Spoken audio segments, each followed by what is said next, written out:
नमस्कार विद्यार्थियों। कोटा विश्वविद्यालय कोटा के पाठ्यक्रम में बीए पाठ द्वितीय प्रथम प्रश्न पत्र के अंतर्गत नाटक अभिज्ञान शाकुंतलम महाकवि कालिदास द्वारा प्रणीतम अभिज्ञान शाकुंतलम।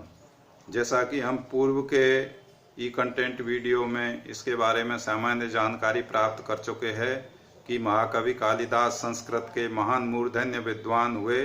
सरस्वती के भरत पुत्र, कवि कुल चूड़ामणि, बहुमुखी प्रतिभा के धनी और भारतीय संस्कृति के महान व्याख्याता महाकवि कालिदास ने ये अभिज्ञान शाकुंतलम नाटक है, इससे भारत की विश्व में प्रसिद्धि बढ़ाई है। भारत के काव्यों में जितने भी काव्य है, कहा भी गया है शाकुंतलम के बारे में कि काव्यसु नाटकम रम्यम तत्र रम्या शकुंतला तत्रापि चतुर्थ अंक है, तत्र चतुर्थ श्लोक है। अर्थात काव्य में जो काव्य विधा होती है उसमें नाटक रम्य है, और संस्कृत काव्य विधा में संस्कृत की जो काव्य नाटक है जितने भी, उनमें सबसे जो श्रेष्ठ है वो अभिज्ञान शाकुंतलम नाटक है। और अभिज्ञान शाकुंतलम तत्रापि चतुर्थ अंक है, और उस अभिज्ञान शाकुंतलम में भी चतुर्थ अंक है, वो सर्वश्रेष्ठ है। और तत्र श्लोक है चतुष्टय है, और उस चतुर्थ अंक में भी 4 श्लोक बहुत ही रमणीय है। इस विषय में सभी विद्वान मानते हैं। तो उसी अभिज्ञान शाकुंतलम के हम प्रथम अंक की शुरुआत करते हैं। प्रथम अंक में महाकवि कालिदास ने अपने नाटक की रचना करते समय अपने इष्ट देव भगवान शिव का स्मरण किया है। इस प्रथम श्लोक के अंतर्गत महाकवि कालिदास ने भगवान शिव की 8 मूर्तियों अर्थात 8 रूपों से उनकी भगवान शिव की स्तुति की है कि भगवान शंकर, भगवान शिव नाटक के दर्शकों की, पाठकों की, नटादिकों की रक्षा करे। तो प्रथम श्लोक है या सृष्टि ही सृष्टुराध्या वहति विधि हुतम या हविर्या च होत्री ये द्वे कालम विद्धत्ते श्रुति विषय गुणः या स्थिता व्याप्य विश्वम याम आहु सर्व बीज प्रकृतिरिति यया प्राणिनः प्राणवन्तः प्रत्यक्षाभि प्रपन्नस्तनु अविति अब तू वस्ताभिरष्टाभिरीश है। ये प्रथम श्लोक है।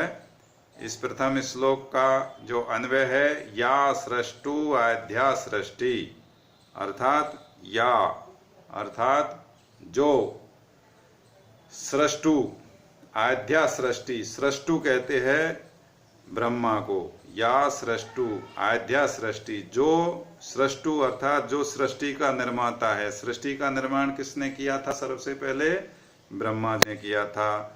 तो ब्रह्मा जी को सृष्टि का निर्माता माना गया है। या सृष्टु आद्या सृष्टि अर्थात जो सृष्टि निर्माता ब्रह्मा की, आद्या मानी सर्वप्रथम सृष्टि अर्थात सृष्टि है, अर्थात शिव की जलमयी मूर्ति। तो समस्त ग्रंथों में और स्मृतियों में भी सृष्टि के उत्पत्ति के समय सबसे पहले जो तत्व है वो जल को उसकी सृष्टि मानी गई है। प्रथम सृष्टि क्या मानी गई है? जल को माना गया है। तो ऐसी भगवान शिव की जलमयी मूर्ति।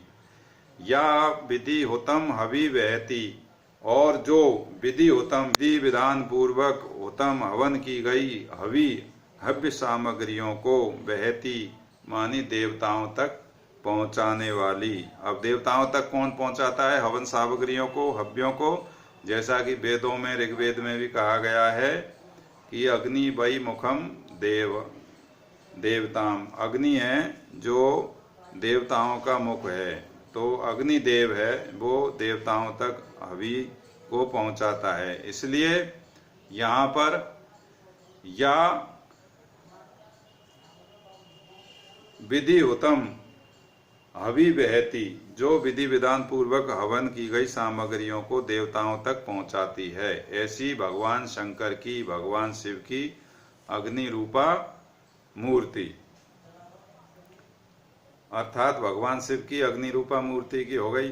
अब इसको या च होत्री, और जो यजमान रूप में विद्यमान है, होत्री, या च होत्री, और जो यजमान रूप में विद्यमान है अर्थात यजमान स्वरूपा मूर्ति। तो ऐसा कहा जाता है कि यज्ञ करते हैं तो यजमान भगवान शिव का ही अंश होता है। ये द्वे कालम विद्धत्ते, और ये जो दो मूर्तियां हैं, द्वे कालम, काल मानी समय, समय का, विद्धत्ते मानी विधान करने वाली, निर्धारण करने वाली। तो समय का जो विधान या निर्माण दिन रात करने वाली जो मूर्तियां हैं, सूर्य और चंद्रमा, तो ये द्वे कालम विद्धत्ते, समय का निर्माण करने वाली जो दो मूर्तियां हैं, विधान करती है समय का, वो सूर्य और चंद्रमा रूपी मूर्तियां हैं। श्रुति विषय गुणा, और जो श्रवण इंद्रिय द्वारा ग्रहण करने योग्य शब्द रूप गुण की जो आश्रय भूता, या विश्वम व्याप्यम, और जो संपूर्ण विश्व को, संपूर्ण ब्रह्मांड को, संपूर्ण संसार को व्याप्त करके स्थित है अर्थात विद्यमान है, ऐसी भगवान शिव की आकाश रूपी मूर्ति। तो यहाँ पर आकाश रूपी मूर्ति की क्या विशेषता बताई कि जो श्रुति विषय गुणा, अर्थात जो श्रुति का विषय क्या है, श्रुति कहते हैं कान को, तो उसका विषय क्या है, शब्द, शब्द किसका गुण है, आकाश का, और या विश्वम व्याप्यम, और जो संसार को भी व्याप्त करके स्थित है, ऐसी भगवान शिव की आकाश रूपी मूर्ति। आकाश रूपी मूर्ति। याम सर्व बीज प्रकृति रीति, आगे कहा गया है भगवान शिव की मूर्ति के बारे में, याम सर्व बीज प्रकृति इति आहु, आहु मानी कहना, याम मानी जिसको, सर्व बीज प्रकृति रीति, समस्त अन्नों के बीज का कारण, समस्त अन्नों के वनस्पतियों की उत्पत्ति का कारण किसे कहा गया है, तो जिसको विद्वान लोगों ने संपूर्ण अन्नादि बीजों का उत्पत्ति स्थान या कारण कहा है, अर्थात भगवान शिव की पृथ्वी में ही मूर्ति। यया प्राणी ने प्राणवंत है, और अगली मूर्ति कौन सी, यया, यया मानी जिसके द्वारा प्राणी ने प्राणवंत है, जो जिसके द्वारा समस्त प्राणी, चेतन प्राणी, समस्त प्राणी जगत के जो चेतन प्राणी है वो प्राणवंत है, अर्थात जीवन धारण करने में सामर्थ्य रखे हुए है, प्राणी प्राणवंत है, जीवित है, ऐसी भगवान शिव की वायु रूपी मूर्ति। यया प्राणी ने है प्राणवंत है, ऐसी भगवान शिव की वायु रूपी मूर्ति।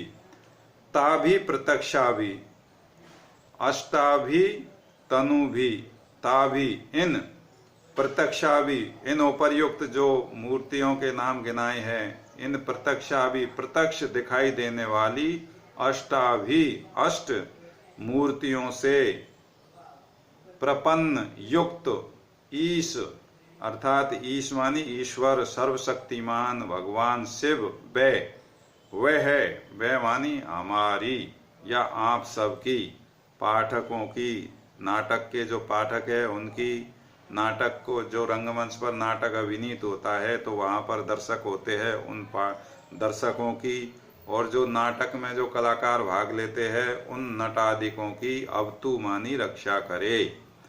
तो इस प्रकार से महाकवि कालिदास ने इस श्लोक में नांदी पाठ किया है। नांदी पाठ से तात्पर्य है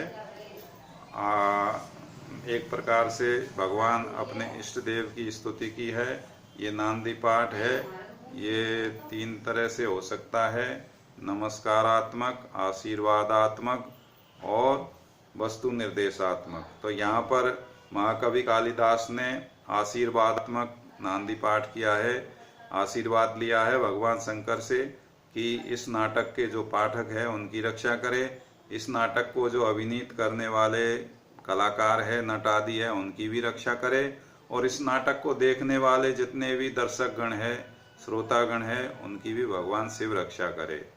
इस श्लोक में स्त्रग्ध्रा छंद है जिसमें 21 वर्ण होते हैं, 7-7 वर्ण पर यति होती है, और इसमें 7 गण होते हैं।